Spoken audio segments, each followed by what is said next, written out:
Bismillah, Assalamualaikum warahmatullahi wabarakatuh.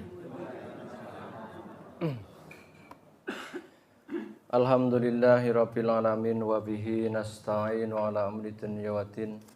Wassalatu wassalamu ala asyrafil anbiya'i wal mursalin wa ala alihi wa ashabihi wa man tabi'ahu bi ihsanin ila yaumiddin amma ba'd. Jamaah pengajian yang dirahmati Allah Subhanahu wa taala. Mari kita bersyukur kepada Allah Subhanahu wa taala yang sampai hari ini masih memberikan kepada kita banyak sekali kenikmatan-kenikmatannya sehingga kita bisa kembali menambah amal soleh kita dengan mengerjakan sholat maghrib secara berjamaah. Salawat dan salam semoga tetap tercurah kepada junjungan kita Nabi besar Nabi Muhammad sallallahu alaihi wasallam, kepada keluarga beliau, para sahabat-sahabat beliau, para tabi'in, para tabi'un tabi'in, para alim ulama dan umat Islam yang istiqomah hingga hari kiamat nanti.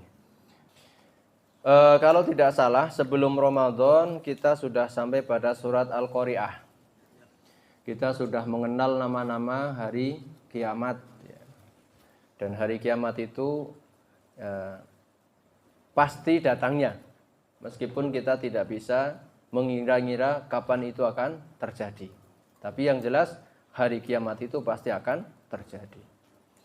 Jamaah sekalian dimati Allah Subhanahu wa taala. Kira-kira masih ingat apakah tidak? Apa itu makna dari Al-Qari'ah? Hari kiamat. Ya, itu nama salah satu nama hari kiamat. Al-Qari'ah itu secara bahasa berasal dari qara'a yaqra'u. Artinya ketukan atau pukulan. Jadi kalau pakai hamzah qara'a yaqra'u itu membaca. Iqra' bacalah. Tapi kalau qara'a yaqra'u pakai ain itu artinya ketukan.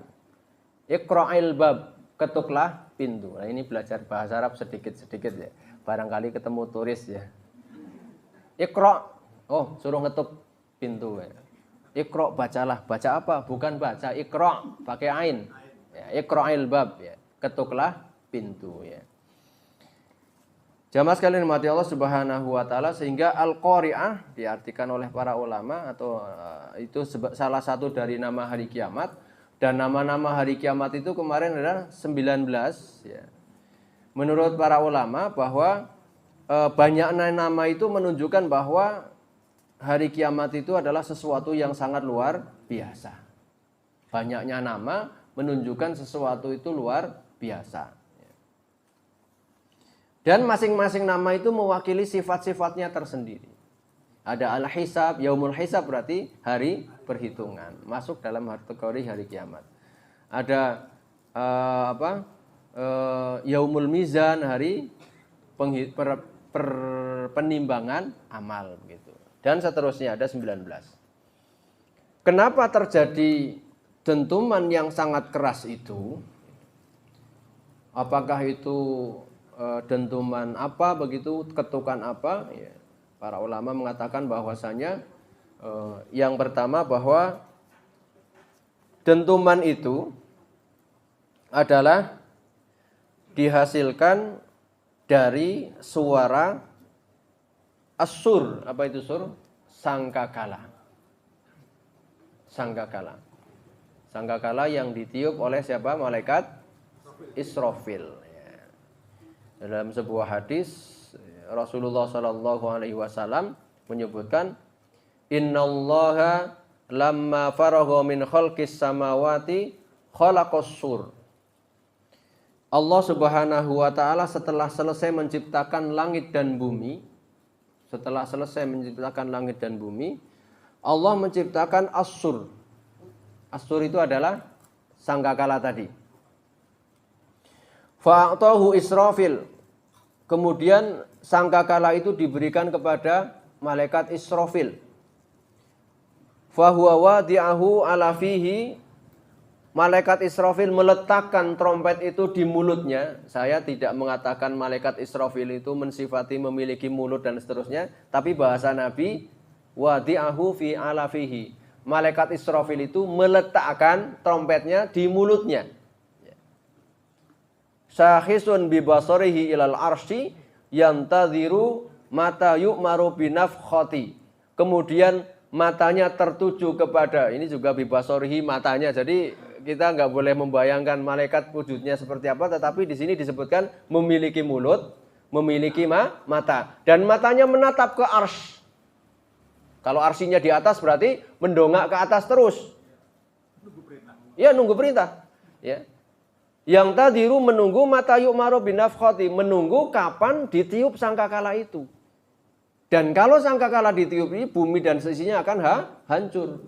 Jadi Allah menciptakan langit dan bumi, sekaligus saat itu juga menciptakan alat penghancurnya. Jadi kalau dikatakan hari kiamat itu sudah dekat, ya sudah dekat kalau alat penghancurnya sudah ada. Tinggal ditiup sekali tiupan maka bumi dan seisinya akan hancur. Dalam surat An-Naml. Nanti jenengan buka. Surat An-Naml ayat 87. Wa yauma yunfakhu fis-sur fa fazi'a man fis samawati wa man fil ardi illa man sya'allah wa kullun atauhu dakhirin. Pada hari itu sangkakala ditiup maka pingsanlah seluruh apa yang ada di langit dan bumi kecuali siapa-siapa yang diizinkan oleh Allah Subhanahu wa taala.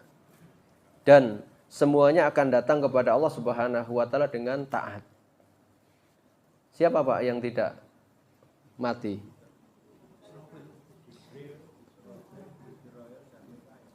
Jibril, Israfil. Jibril itu malaikat Jibril, Israfil malaikat yang meniup sangkakala. Kemudian malakul maut atau Israel ya. Ada yang mengatakan Mikail juga. Jadi ada 4 malaikat yang tidak diwafatkan oleh Allah Subhanahu wa taala. Dan nanti kalau Israfilnya meninggal, yang niup siapa gitu. Tapi kan bisa jadi dibangunkan dulu gitu ya. Bangun Israfil tiup lagi begitu ya. Bagi Allah mudah saja, tapi kata para ulama seperti itu gitu ya. Ada juga dalam sebuah hadis, ini keraguan Nabi Muhammad. Jadi beliau bertanya sifatnya, tetapi tidak memastikan ya. Ana awwaluman bu'itsa. Saya orang yang pertama kali dibangkitkan di hari kiamat. Tapi kata Nabi, ketika saya bangkit saya melihat Nabi Musa sudah bersandar di kaki arsy. Nabi Musa. Apakah beliau salah seorang yang dikecualikan sehingga tidak mati atau tidak, saya tidak tahu kata Nabi. Wallahu alam ya. Jadi apakah Nabi Musa juga salah seorang yang tidak mati kan? Karena Nabi Musa kan orangnya kuat sekali, Pak. Kan kasusnya ketika ada konflik kaumnya, ada konflik dengan kaum lain, itu kaum yang bukan golongannya itu ditempeleng sekali mati, Pak. Masya Allah ya. Tangan kanan ke kuburan, tangan kiri ya ke kuburan. Bukan ke rumah sakit begitu kan ya. Kan biasanya orang yang mau kalahi tangan kanan ke kuburan, tangan kiri ke rumah sakit. Ini sama aja, kanan kiri ke kuburan gitu ya. Saking kuatnya Nabi Musa. Ada yang mengatakan begitu.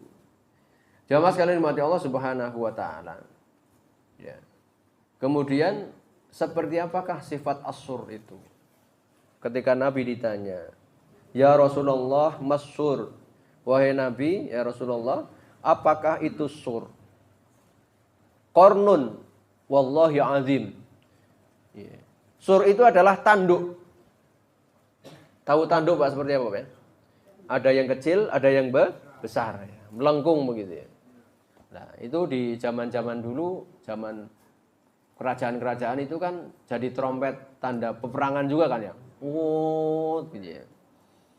Tapi sangkakala ini tanduk wallahi azim, sungguh besar, walladzi ba'atsani bil haq, demi Allah yang mengutusku dengan kebenaran, inna idzama darati fihi, sesungguhnya diameter bagian yang ditiup oleh malaikat Israfil ka'ardi samai wal ardi, itu luasnya seluas langit dan bumi. Trompet itu kan ada bagian ujung yang besar dan ujung yang kecil yang ditiup. Ujung yang kecil diameternya itu seluas langit dan bumi, Bapak sekalian. Artinya ketika langit dan bumi itu ditaruh di ujung yang besar ini enggak ada sekuku irangnya begitu ya. Maka pantas saja wajar ketika ditiup sekali tiup hancur luluh bumi dan seisinya ini. Jadi kita itu kalau bumi dan seisinya aja itu berada di depan trompet itu kecil sekali, apalagi kita, Pak. Tidak ada apa-apanya.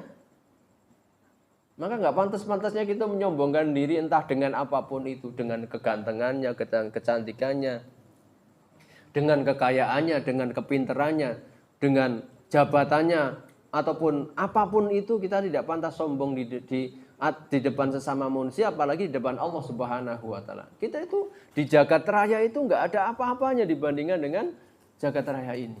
Wong bumi dan seisinya saja itu seluas ujung kecilnya trompet.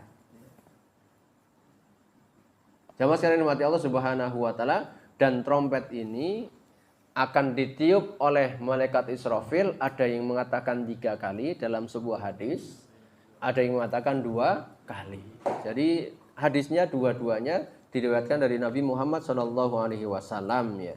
Kalau 3 kali, maka tiupan yang pertama itu manusia dan seluruh penghuni bumi itu kaget saja. Fafazia itu fazun itu kaget. Ya mungkin itulah saat yang disebutkan dalam Al-Qur'an itu yauma taronnas sukara wa ma hum bisukara. Kalian melihat manusia itu seperti mabuk. Orang mabuk itu kan enggak jelas arahnya. Wa ma hum bisukara, tetapi mereka sejatinya tidak mabuk, walakin adzabullahi syadid, tetapi mereka sedang bingung karena azab Allah, artinya kejadian itu sangat luar biasa.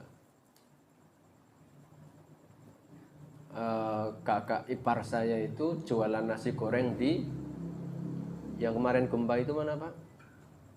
Cianjur. Yang dulu Cianjur, yang hancur dulu gitu ya.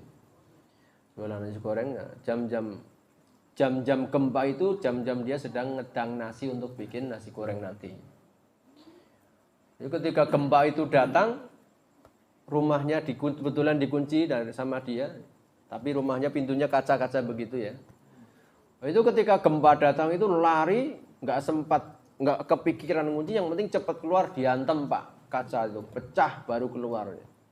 Sampai di luar itu tetangganya juga lari juga sama dia. Wah, ketika dia sedang nonton, maksudnya sudah menggeh-menggeh di luar itu, istri dari tetangganya itu malah ketinggalan. Pak, tolong aku, Pak. Jadi malah, Mas, tolong istri saya, Mas. Lah gimana toh jenengan? Istrinya malah ditinggal gitu ya. Saking takutnya, Pak. Maka benar kata Allah Subhanahu wa taala bahwa di hari kiamat itu yauma yafirul mar'u min akhih, pada saat itu seseorang itu lari dari saudaranya. Wa ummihi wa abih, bapak ibunya ditinggal. Atau dalam ayat tardi'u kullu murdi'atin amma rada'at, orang-orang yang kandung itu sedang hamil tiba-tiba keguguran begitu. Karena dahsyatnya tiupan sangkakala ini, kalau tiupan sangkakala itu ditiup tiga kali. Pemanasan. Jadi pingsan, kaget begitu ya. Kemudian tiupan yang kedua adalah tiupan mati. Semua yang di dunia mati, yang di langit mati. Malaikat juga semuanya di sini sebutkan. Kullun itu kalimat yang menunjukkan seluruhnya. Kullun, seluruhnya. Seluruh yang di langit dan di bumi, kecuali tadi yang dikehendaki oleh Allah Subhanahu wa taala. Jadi di langit dan bumi, kalau berarti tiupan yang kedua mati. Termasuk yang di alam barzah, yang tadinya sedang mendapatkan siksa dan seterusnya, berhenti. Yang sedang mendapatkan nikmat kubur juga berhenti. Berhenti selama kata Rasulullah 40. Kata Abu Hurairah ditanya 40 apa? Aba itu kan. Ditanya 40 tahun enggak jawab. 40 bulan enggak jawab. 40 hari enggak jawab. 40 jam yo enggak jawab. Karena Nabi mengatakan 40. Baina nafkhataini arba'in, antara dua tiupan itu 40. Wallahu alam. Apakah 40 tahun apa 40 bulan ataukah 40 hari tidak disebutkan. Sehingga ketika salah seorang sahabat ditanya tentang jumlah pastinya, beliau juga tidak mengatakan. Berbeda dengan orang-orang hari ini kadang-kadang berani meramalkan hari kiamat. Para sahabat tidak berani. Sesuatu yang belum jelas mereka, ataupun sesuatu yang di dalam hadis tidak ditafsir, tidak dirinci oleh Allah dan Rasulnya, kalau memang tidak bisa ditakwil, tidak bisa ditafsirkan, mereka terjemahkan maknanya seperti apa adanya. 40 begitu. 40 tahun beliau diam saja. 40 bulan beliau diam saja. 40 hari beliau diam saja. Jamaah sekalian dirahmati Allah Subhanahu wa taala. Nah, baru tiupan yang ketiga, kalau itu 3 kali, kemudian manusia dibangkitkan oleh Allah Subhanahu wa taala. Ya, itu kenapa Al-Qari'ah disebut dengan ketukan yang sangat keras? Menurut para ulama itu adalah suara apa tadi, Pak?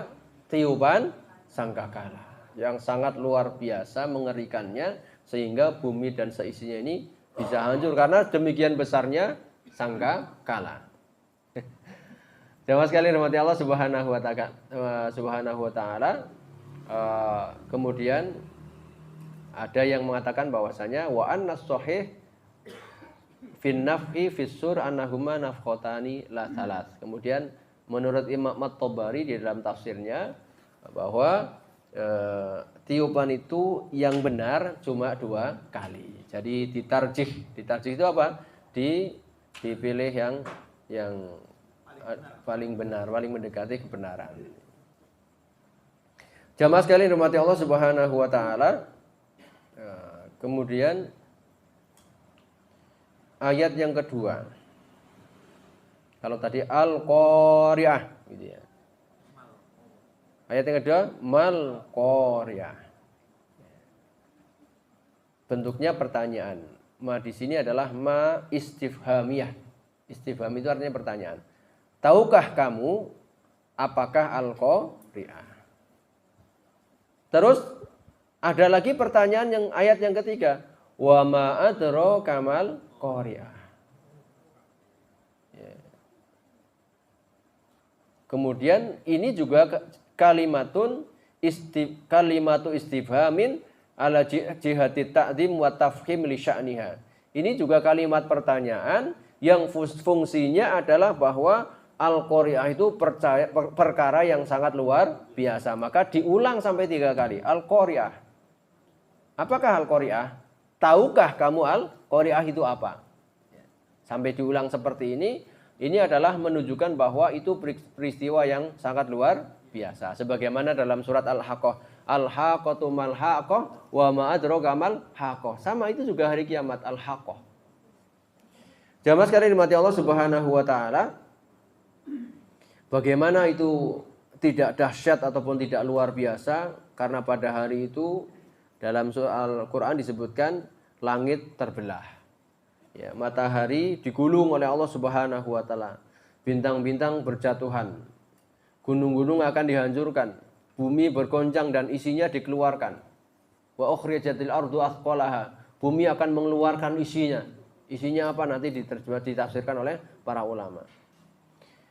Dalam sebuah hadis kata Rasulullah sallallahu alaihi wasallam, "Man sarrahu ayyandura ila yaumil qiyamati ka'annahu ra'yal ain." Siapa yang pengen menyaksikan hari kiamat seakan-akan dia menyaksikan dengan mata kepalanya sendiri. Pengen, Pak? Ini tawaran dari Nabi Muhammad SAW. Fal yaqra, maka bacalah surat idza syamsu kuwirat at-takwir. Sama artinya mestinya ya. Idza syamsu kuwirat, ketika matahari digulung. Wa idza sama'u kadarat. Langit terbelah dan seterusnya. Kemudian wa idza sama'u fatarat. Ayat surat setelahnya Al-Infitar. Idza sama'u fatarat. Kemudian yang ketiga wa idza sama'u syaqqat al-insyiqaq. 3 surat ini kalau kita baca kemudian kita baca artinya, itu seakan-akan kita menyaksikan hari kiamat di depan mata kita. Itu kata Rasulullah Shallallahu Alaihi Wasallam. Jamaah sekalian dirahmati Allah Subhanahu Wa Taala, sampai ayat yang ketiga masih tentang membahas, maksudnya masih tentang menyebutkan tentang al-Qari'ah wa ma adraka mal Qari'ah. Jadi diulang-ulang ini menunjukkan bahwa hari kiamat itu sesuatu yang sangat luar biasa.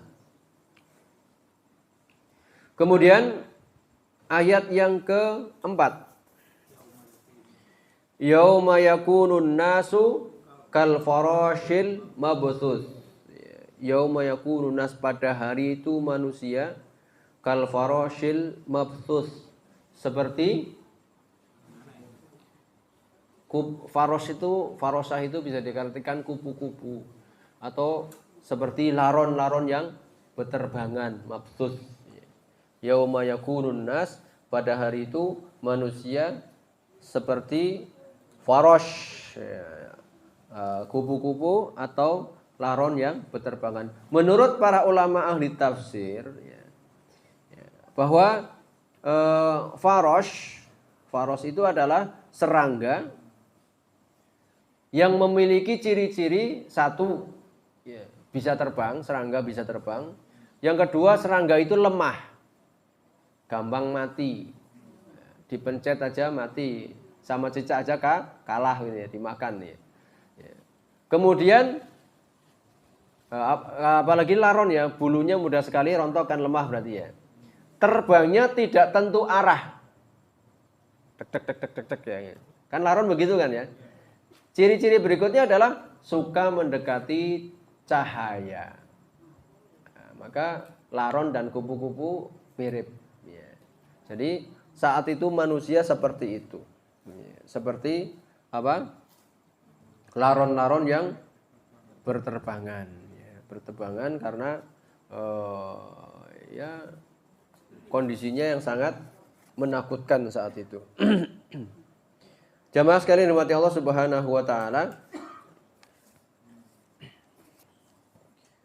kalau kita membayangkan ini, kondisi manusia yang seperti itu, masya Allah ya, kita memang yang bisa selamat pada hari itu, mendapat lindungan dari Allah Subhanahu Wa Taala adalah orang-orang yang dekat dengan Allah Subhanahu Wa Taala ketika masih hidup. Ya. Jadi bagian daripada wali-wali Allah Subhanahu Wa Taala. Wa takunul jibalu kal ihnil manfush. Dan pada hari itu jibal itu artinya gunung.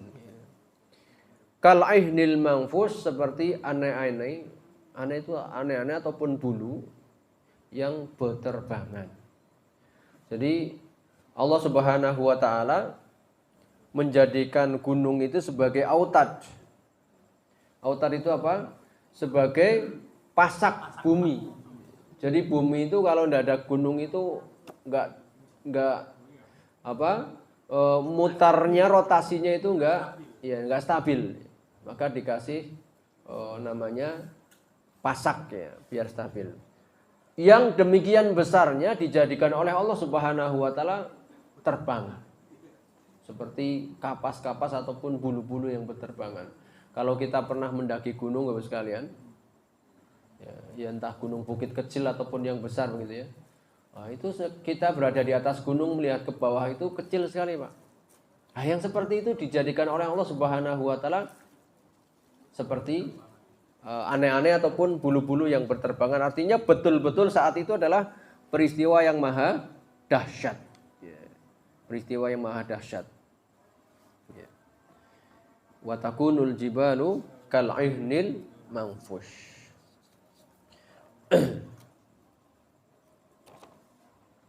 Kemudian ayat yang ke-6, fa amma man thaqulat mawazinuhu fahuwa fi 'ishatir radiyah. Maka barang siapa yang berat timbangan amalnya, thaqulat itu berat. Mawazinuhu, timbangan amalnya, fahuwa fi 'ishatir radiyah, dia akan mendapatkan kehidupan yang diridhoi oleh Allah Subhanahu Wa Taala. Singkatnya masuk surga. Wa amma man khaffat mawazinuhu, adapun orang-orang yang ringan timbangan amalnya, fa ummuhu hawiyah, maka dia akan dimasukkan ke neraka hawiyah. Wa ma adraka ma hiya, ya, tahukah kalian apa itu mahiyah ataupun hawiyah tadi? Narun hamiyah, yaitu api Allah Subhanahu wa taala yang sangat panas. Jamaah sekalian dirahmati Allah Subhanahu wa taala. Ya, jadi nanti kita akan bahas apa itu mizan, ya, timbangan amal, tapi mungkin ini singkat globalnya dulu bahwa nanti ketika manusia ditimbang oleh Allah Subhanahu wa taala amal kebaikannya, apakah yang ditimbang amalnya saja? Para ulama berbeda pendapat. Bahkan ada yang mengatakan tubuhnya juga ikut ditimbang. Al-amil, orang yang beramal. Maka bersyukurlah yang tubuhnya gemuk-gemuk ya. Timbangan amalnya timbangannya berat. Yo iya kan tubuhnya gemuk, timbangannya berat gitu ya. Tapi sayangnya kata Rasulullah nanti akan didatangkan ada orang yang dohmul jism, tubuhnya itu gemuk, gede, dhuwur. Tetapi kata Rasulullah Shallallahu Alaihi Wasallam, ketika dia ditaruh di timbangan itu, beratnya itu tidak ada seberat sayap nyamuk pun. Beratnya ditimbang tidak ada sebobot berat sayap nyamuk. Sayap nyamuk itu berapa gram?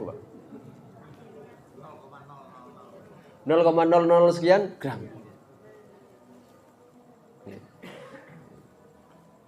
Tetapi ada juga orang-orang yang nanti badannya kecil, itu bisa timbangannya sangat berat di sisi Allah Subhanahu wa taala ya.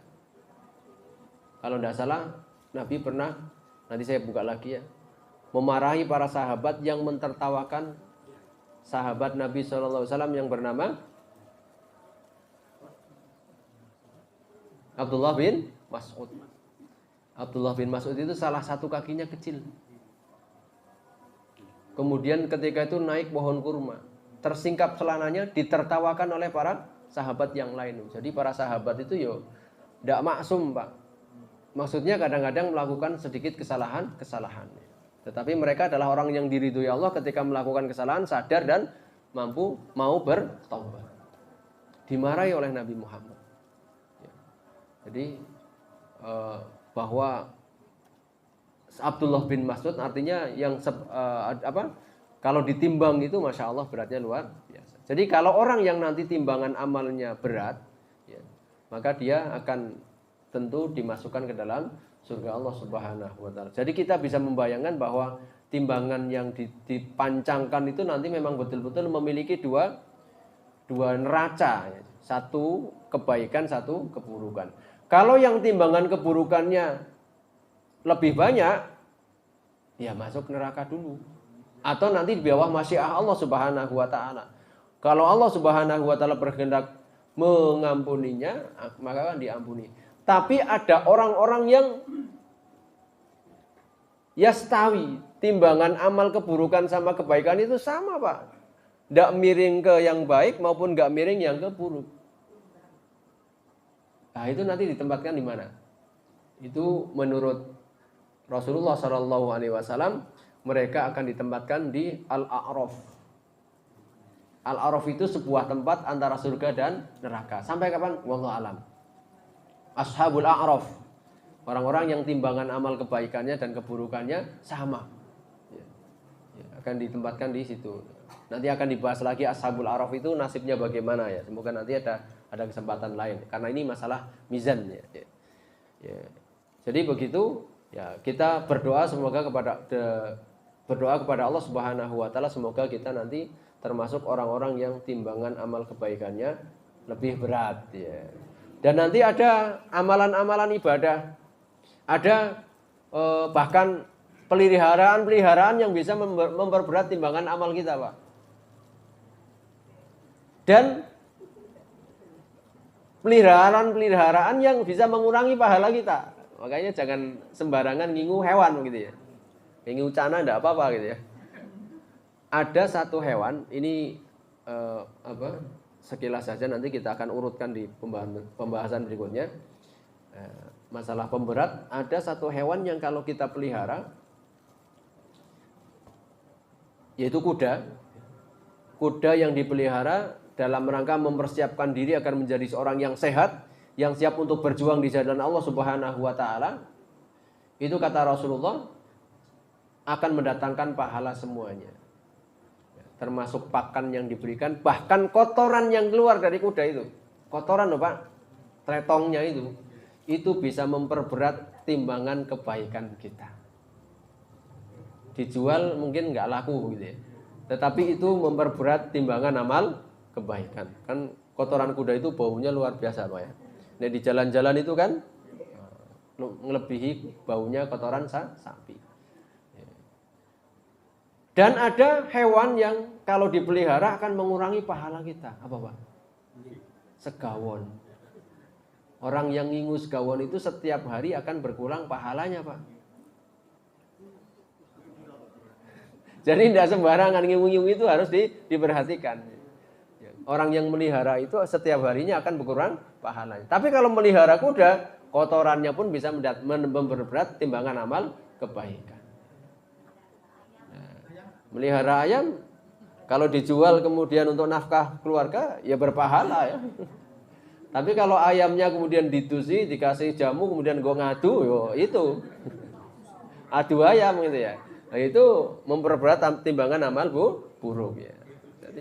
Jadi dunia itu ibarat pedang bermata dua. Siapa yang menggunakannya? Untuk kebaikan ya baik, untuk keburukan ya buruk begitu ya. Nanti itu tadi ditimbang badannya. Kemudian pelihara ada lagi ditimbang amalnya. Amal nanti ditimbang, Masya Allah. Ketika ada orang ditimbang, kemudian sudah jeglek timbangan keburukannya. Kemudian mau dimasukkan, para malaikat sudah mau digiring ke maksudnya ini masuk neraka, kata Allah, tunggu dulu, jangan buru-buru. Masih ada satu kartu ini yang belum ditimbang. Satu kartu. Lah ngapain? Satu kartu. Sementara amalan manusia itu kata Rasulullah itu memiliki 99 lembar catatan amal, Pak. Jadi manusia itu memiliki 99 lembar catatan amal.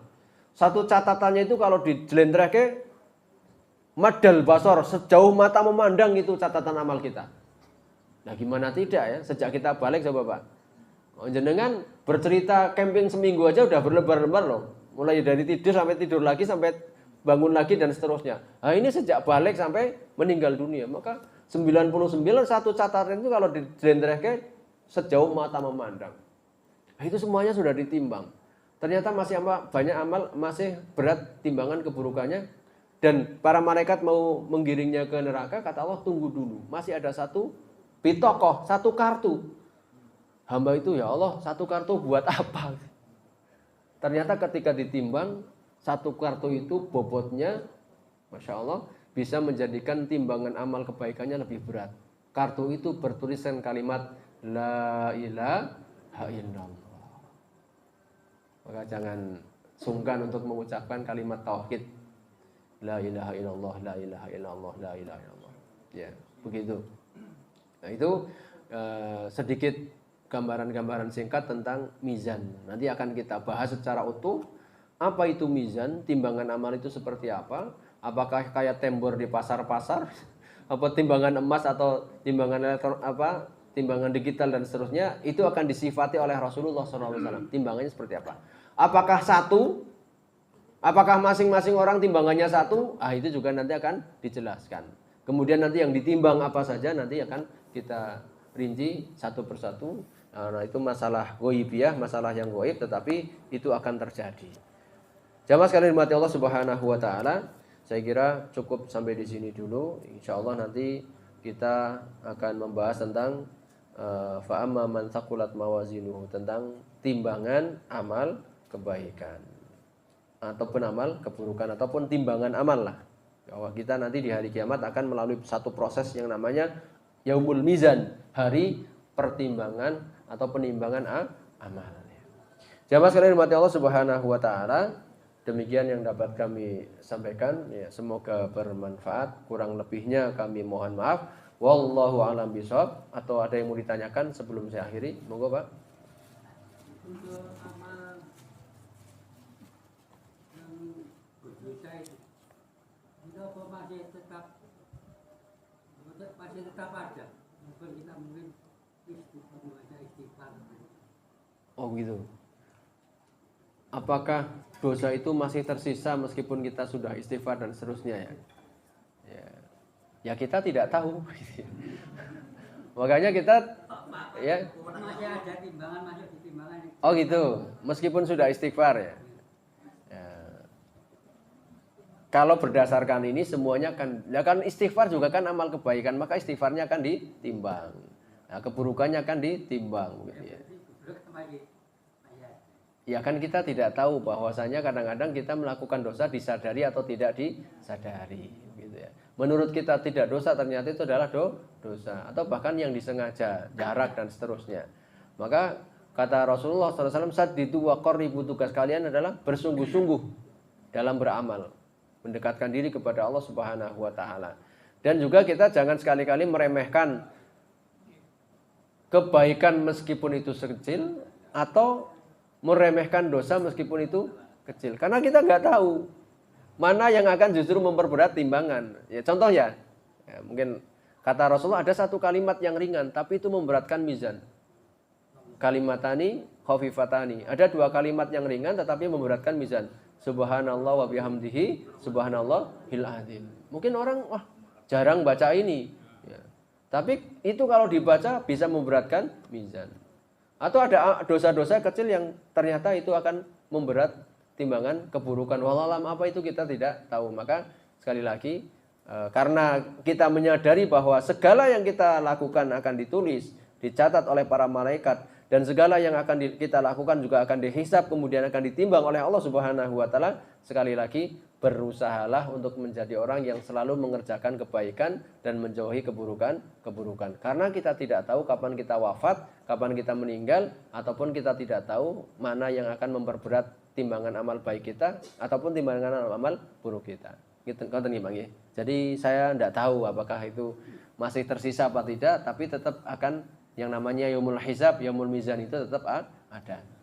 Kalau orang kafir tidak pakai hisab-hisaban, Pak, langsung masuk neraka. Karena sudah pasti ya. Orang Islam itu baru akan dihisab. Saya kira cukup, insyaallah kita lanjutkan pada pertemuan berikutnya. Nanti masalah fikih silahkan dikupas tuntas bersama Ustaz Rafiq. Demikian wallahu a'lam bishawab. Apa yang dapat kami sampaikan yang benar dari Allah Subhanahu wa taala, kekurangan dari pribadi saya sebagai manusia biasa yang juga banyak khilaf dan salahnya. Assalamualaikum warahmatullahi wabarakatuh.